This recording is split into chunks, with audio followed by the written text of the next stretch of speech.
Bonsoir, assalamu alaikum, bienvenue sur ma nouvelle vidéo. On continue la lecture ce soir de la sourate de El-Baqarah, la vache. Je me suis arrêtée hier à la sourate 164. Bismillah, Bismillah ar-Rahman ar-Rahim. Au nom d'Allah, le tout miséricordieux, le très miséricordieux. Parmi les hommes, il en est qui prennent en dehors d'Allah des égaux à lui, en les aimant comme on aime Allah. Or, les croyants sont les plus ardents en l'amour d'Allah. Quand les injustes verront le châtiment, ils sauront que la force tout entière est à Allah et qu'Allah est dur en châtiment. Quand les meneurs désavoueront les suiveurs à la vue du châtiment, les liens entre eux seront bien brisés. Et les suiveurs diront : « Ah, si un retour nous était possible, alors nous les désavouerions comme ils nous ont désavoués. » Ainsi Allah leur montra leurs actions, source de remords pour eux, mais ils ne pourront pas sortir du feu. Ô gens, de ce qui existe sur la terre, mangez le licite, pur. Ne suivez point les pas du diable, car il est vraiment pour vous un ennemi déclaré. Il ne vous commande que le mal et la turpitude et de dire contre Allah ce que vous ne savez pas. Et quand on leur dit « Suivez ce qu'Allah a fait descendre », ils disent « Non, mais nous suivons les coutumes de nos ancêtres. » Quoi ? Et si leurs ancêtres n'avaient rien raisonné, et s'ils n'avaient pas été dans la bonne direction ? Les mécréants ressemblent à du bétail auquel on crie et qui entendent seulement appel et voix confus. Sourds, muets, aveugles, ils ne raisonnent point. Ô les croyants, mangez des nourritures licites que nous vous avons attribuées et remerciez Allah si c'est lui que vous adorez. Certes, il vous interdit la chair d'une bête morte sans égorgement, le sang, la viande de porc et ce sur quoi on a invoqué un autre qu'Allah. Il n'y a pas de péché sur celui qui est contraint, sans toutefois abuser ni transgresser, car Allah est pardonneur et miséricordieux. Ceux qui cachent ce qu'Allah a fait descendre du livre et le vendent à vil prix, ceux-là ne s'emplissent le ventre que de feu. Allah ne leur adressera pas la parole au jour de la résurrection et ne les purifiera pas, et il y aura pour eux un douloureux châtiment. Ceux-là ont échangé la bonne direction contre l'égarement, et le pardon contre le châtiment. Qu'est-ce qui leur fera supporter le feu ? C'est ainsi, car c'est avec la vérité qu'Allah a fait descendre le livre. Et ceux qui s'opposent au sujet du livre sont dans une profonde divergence.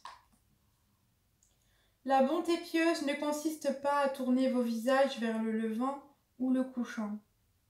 Mais la bonté pieuse est de croire en Allah, au jour dernier, aux anges, aux livres et aux prophètes, de donner de son bien, quelque amour qu'on en ait, aux proches, aux orphelins, aux nécessiteux, aux voyageurs indigents et à ceux qui demandent l'aide pour délier les jougs, d'accomplir la salat et d'acquitter la zakat, et ceux qui remplissent leur engagement lorsqu'ils se sont engagés, ceux qui sont endurants dans la misère, la maladie, et quand les combats font rage, les voilà les véridiques et les voilà les vrais pieux.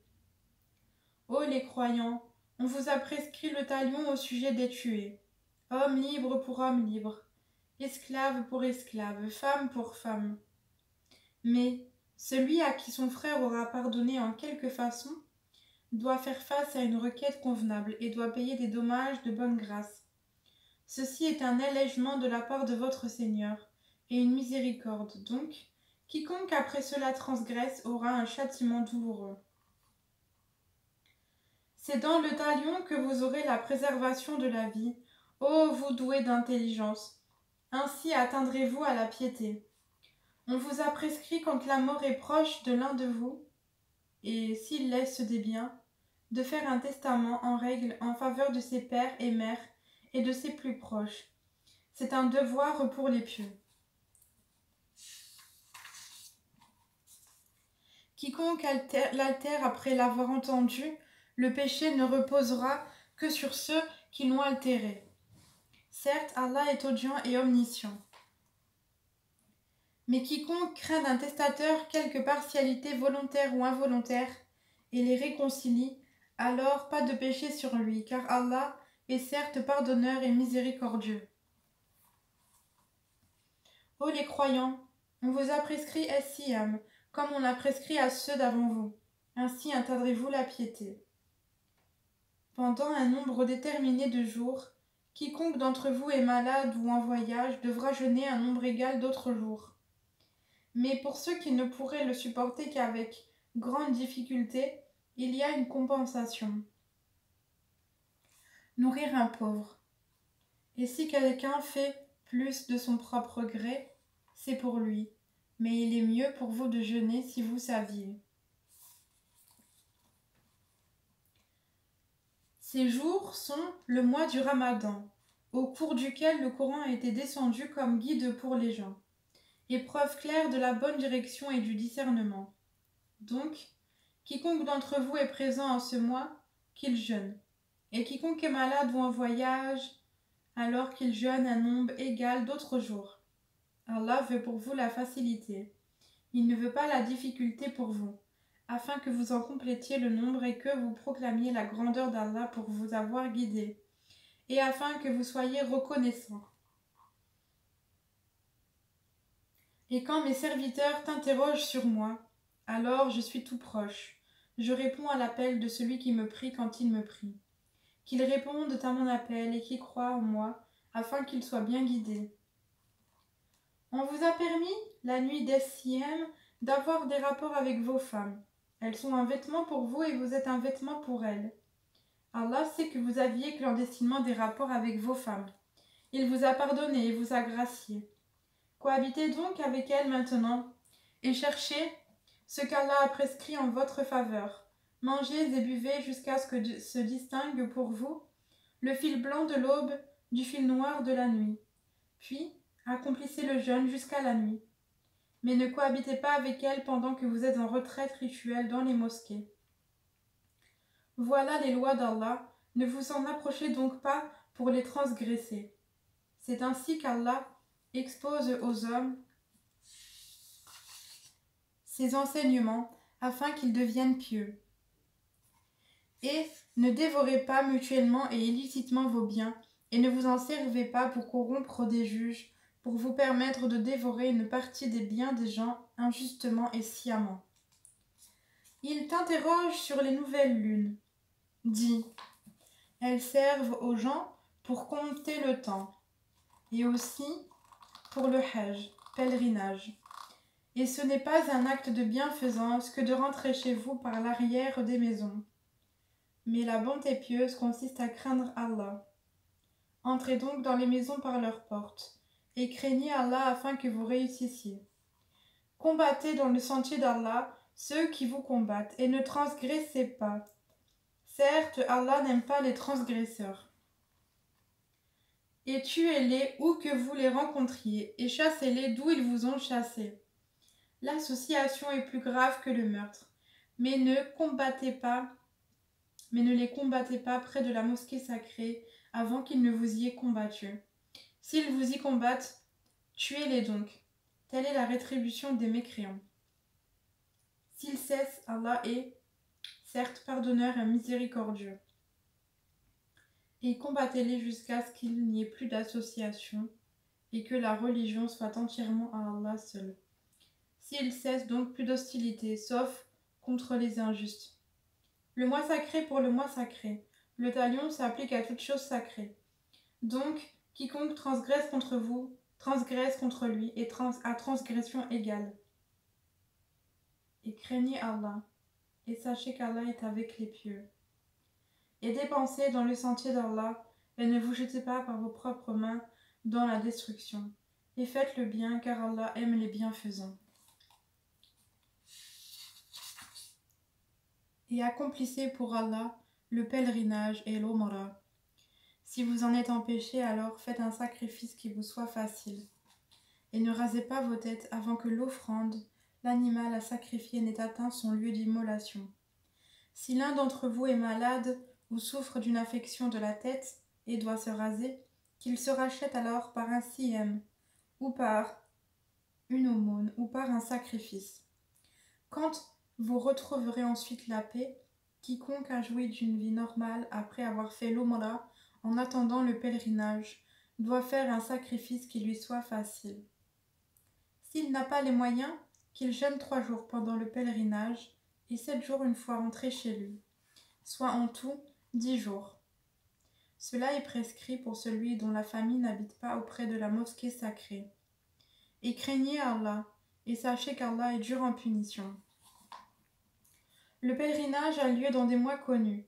Si l'on se décide de l'accomplir alors, point de rapport sexuel, point de perversité, point de dispute pendant le pèlerinage. Et le bien que vous faites, Allah le sait, et prenez vos provisions. Mais vraiment, la meilleure provision est la piété. Et redoutez-moi, ô doué d'intelligence. Ce n'est pas un péché que d'aller en quête de quelque grâce de votre Seigneur. Puis, quand vous déferlez depuis Arafat, invoquez Allah à El-Mashhar El-Haram, El-Muzdalifa, et invoquez-le comme il vous a montré la bonne voie, quoique auparavant vous étiez du nombre des égarés. Ensuite, déferlez par où les gens déferlèrent et demandez pardon à Allah, car Allah est pardonneur et miséricordieux. Et quand vous aurez achevé vos rites, alors invoquez Allah comme vous invoquez vos pères, et plus ardemment encore. Mais il est des gens qui disent seulement « Seigneur, accorde-nous le bien ici-bas ». Pour cela, nulle part dans l'au-delà.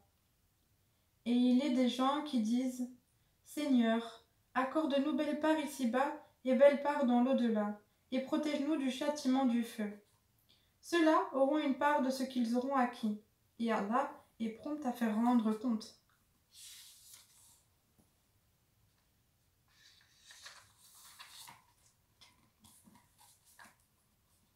Et invoquez Allah pendant un nombre de jours déterminé. Ensuite, il n'y a pas de péché pour qui se comporte en piété à partir au bout de 2 jours, à s'attarder non plus. Et craignez Allah, et sachez que c'est vers lui que vous serez rassemblés. Il y a parmi les gens celui dont la parole sur la vie présente te plaît, et qui prend Allah à témoin de ce qu'il a dans le cœur, tandis que c'est le plus acharné disputeur. Dès qu'il tourne le dos, il parcourt la terre pour y semer le désordre et saccager culture et bétail. Et Allah n'aime pas le désordre. Et quand on lui dit « Redoute Allah », l'orgueil criminel s'empare de lui. L'enfer lui suffira, et quel mauvais lit, certes. Et il y a, parmi les gens, celui qui se sacrifie pour la recherche de l'agrément d'Allah. Et Allah est compatissant envers ses serviteurs. Ô les croyants, entrez en plein dans l'islam, et ne suivez point les pas du diable, car il est, certes pour vous, un ennemi déclaré.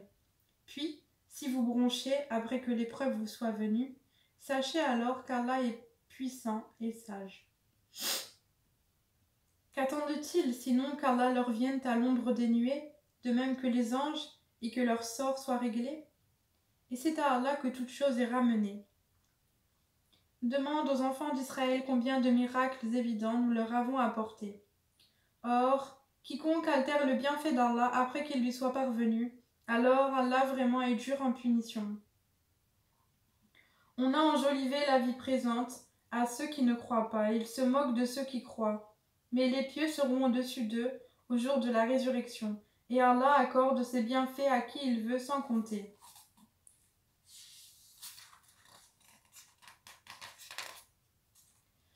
Les gens formaient à l'origine une seule communauté croyante. Puis, après leur divergence, Allah envoya des prophètes comme annonciateurs et avertisseurs. Et il fit descendre avec eux le livre contenant la vérité, pour régler parmi les gens leurs divergences. Mais ce sont ceux-là même à qui ils avaient été apportés qui se mirent à en disputer, après que l'épreuve leur fut venue, par esprit de rivalité. Puis Allah, de par sa grâce, guida ceux qui crurent vers cette vérité, sur laquelle les autres se disputaient. Et Allah guide qui il veut vers le chemin droit. Pensiez-vous entrer au paradis alors que vous n'avez pas encore subi des épreuves semblables à celles que subirent ceux qui vécurent avant vous? Misère et maladie les avaient touchés, et ils furent secoués jusqu'à ce que le messager, et avec lui ceux qui avaient cru, se fussent écriés: Quand viendra le secours d'Allah? Quoi? Le secours d'Allah est sûrement proche. Il t'interroge: Qu'est-ce qu'on doit dépenser? Dis: Ce que vous dépensez de bien devrait être pour les pères et mères, les proches, les orphelins, les pauvres et les voyageurs indigents. Et tout ce que vous faites de bien, vraiment, Allah le sait.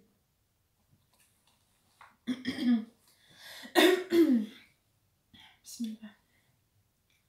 Le combat vous a été prescrit, alors qu'il vous est désagréable. Or, il se peut que vous ayez de l'aversion pour une chose lorsqu'elle vous est un bien. Et il se peut que vous aimiez une chose alors qu'elle vous est mauvaise. C'est Allah qui sait, alors que vous ne savez pas. Il t'interroge sur le fait de faire la guerre pendant les mois sacrés. Dis: y combattre est un péché grave, mais plus grave encore auprès d'Allah, et de faire obstacle au sentier d'Allah, d'être impie envers celui-ci et la mosquée sacrée, et d'expulser de là ses habitants. L'association est plus grave que le meurtre.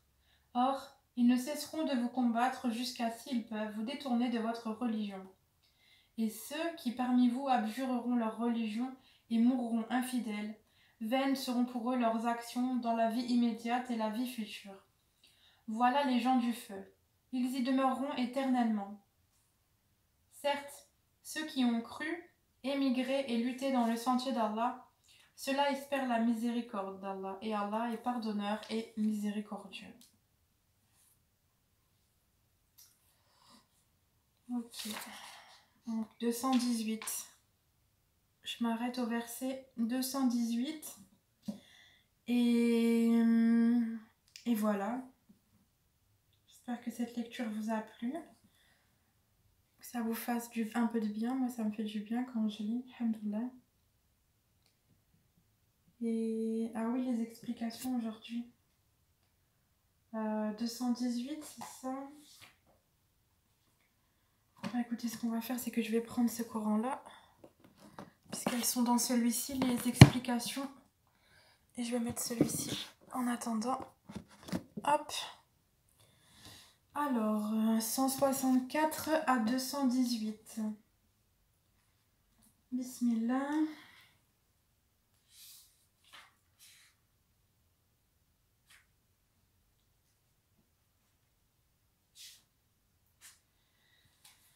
Alors, qu'est-ce qui est marqué de beau? Bismillah.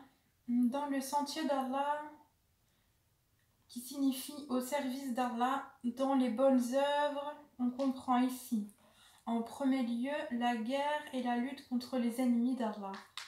En second lieu, toute œuvre pieuse. Alors, Es-Safa el-Mahwa, deux collines proches de la maison, la Kaaba, qui était autrefois un lieu de culte païen.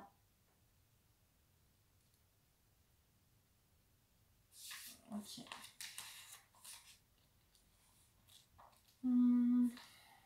Bah là, il n'y en a pas. Là non plus.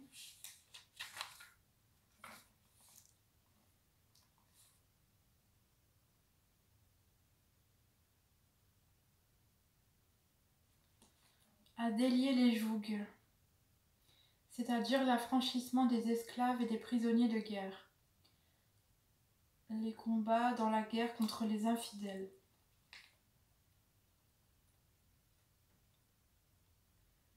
D'instinct, l'homme outragé se venge, et parfois par un mal pire que le mal qu'il a reçu.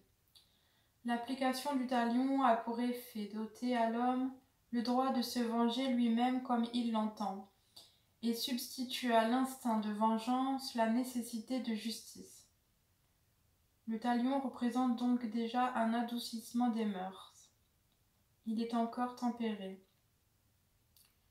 Verset 178, par l'intervention du pardon de l'offensé et d'un dédommagement par le coupable. Altère le testament. L'altère. Ok. Ensuite, petite 1 pour le verset 182. Pas de péché sur lui, car Allah est certes pardonneur et miséricordieux. Quiconque craint d'un testateur quelque partialité. Les réconcilie les légataires et ceux qu'on a injustement déshérités. Pas de péché sur lui si pour cela il modifie quelque chose au testament avec le consentement des bénéficiaires. Il s'agit du curateur qui constate que le testament du défunt, une certaine partialité involontaire, jannaf, ou volontaire, ithm, égale péché, et qui cherche à rétablir la concorde des héritiers après le décès du testateur. Alors ensuite, petit 2, le jeûne, es-siyam. C'est pendant tout le mois de Ramadan, 9e de l'année lunaire, qu'on jeûne. À cause du calendrier lunaire, les mois changent constamment de saison. À partir du début de l'aube, environ 1h30 avant le lever du soleil, jusqu'au coucher, on s'abstient de manger, boire, fumer et d'avoir des relations sexuelles. Du coucher du soleil à l'aube, on mène une vie normale. De même que pour les prières, on a dû aménager, pour les régions polaires, les horaires de jeûne. Ensuite, le paiement de la compensation, fidya, s'applique exclusivement à ceux qui, à cause d'une grave maladie, chronique ou de vieillesse, ne pourraient jamais remplacer les jours de jeûne manqués. Bismillah. Un vêtement. Petite 1, il est où petite 1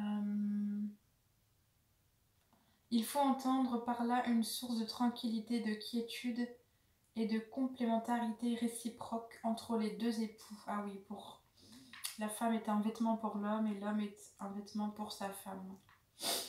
Autre interprétation, une couverture. L'existence de liens permanents entre les deux époux rend difficile le fait de s'abstenir de rapports conjugaux. C'est pour cette raison que ces rapports leur ont été permis la nuit du jeûne. Alors, le fil blanc du jour, du fil noir de la nuit.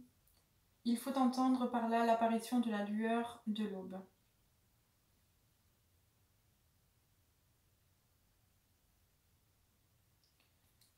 Ok.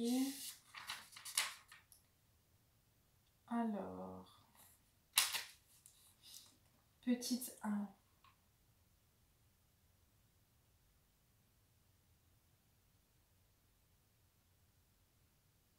Telle est la rétribution des mécréants, verset 191. Sont visés ici ceux dont il est question dans le verset précédent, pour ce qui est de la guerre sainte, djihad, voir la note au verset 218. L'association signifie l'idolâtrie, associer d'autres divinités occultes rendues à Allah. Ensuite, petit 2, mois sacré pour mois sacré. Les 4 mois pendant lesquels les Arabes pré-islamiques défendaient de se battre étaient le 7e, Rajab, le 11e, Dhul Qarda, le 12e, Dhul Hijjah et le 1er, Muharram. Donc c'est les 4 mois pour lesquels il est interdit de procéder à la guerre. Ne vous jetez pas. Dépensez et luttez dans le sentier d'Allah, sinon le résultat sera votre perte. Ensuite, on parle du Hajj, du pèlerinage. Petit 4. Et sachez qu'Allah est dur en punition. Pour revenir à la vie normale et pour se désacraliser, on se rase la tête. Donc c'est verset 196. On se rase la tête et on se raccourcit les cheveux. Il y a 2 sortes de pèlerinage. al-Hajj et al-Umrah. La Umrah est un acte individuel et peut avoir lieu au gré de chacun à n'importe quel moment. Par contre, le Hajj, c'est le pèlerinage, a lieu du 8 au 12 du mois de Dhul Hijjah, 12e de l'année, qui change de saison à cause du calendrier lunaire. Pour la Umrah, on se rend devant la Kaaba et on en fait 7 fois le tour, puis on effectue 7 fois également le trajet entre les monts Al-Safa et Al-Mahwa. Enfin, les hommes se rasent entièrement la tête ou se contentent de se raccourcir les cheveux et les femmes se coupent une petite mèche. Pour le Hajj, on passe la nuit du 8 à Mina, toute la journée du 9 à Arafat et la nuit à Muzdalifa, et du 10 au 11 ou au 12 de nouveau à Mina. Là, on sacrifie au moins un mouton. Si on accomplit les 2 rites al-Hajj et al-Umrah réunis, on se rase la tête et tous les jours, symboliquement, on lapide Satan sur des stèles construites à cet effet.